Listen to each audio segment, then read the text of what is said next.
his regards, and also just on behalf of Karen and Eric and I thank you all for being here. It's amazing to see so many faces from sort of my childhood, and just very familiar faces from sort of all different facets of Dad's past. It's really incredible. So thank you so much for being here.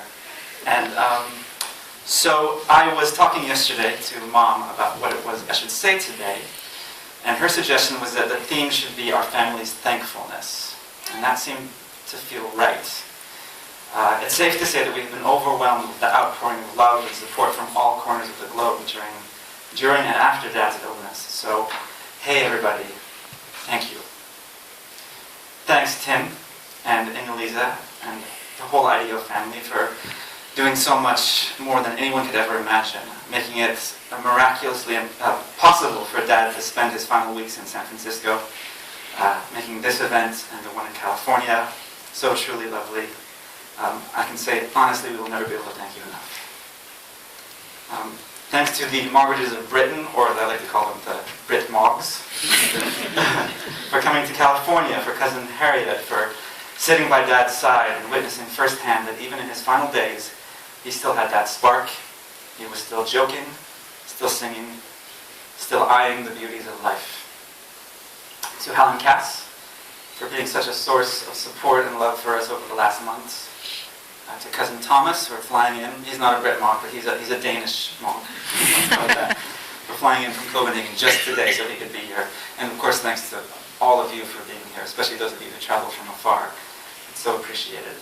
And to the speakers today, and to the memorial at Stanford for bringing to light so many lovely memories of Dad. Thank you for that. Thanks also for emails like the one Inge-Lisa forwarded to me from our dear friend Callum McCarthy, in which he wrote, "Please could you add Melissa McCarthy, our daughter, to the list for Bill's celebration. She will act as a representative of a generation of McCarthys who knew Bill not as a great designer, but as the originator of the world's best monster kisses for small children, in itself a design of importance, and as the only grown-up who drove them over the twisty and steep road between the bay and the ocean in California, while steering the car with his knees."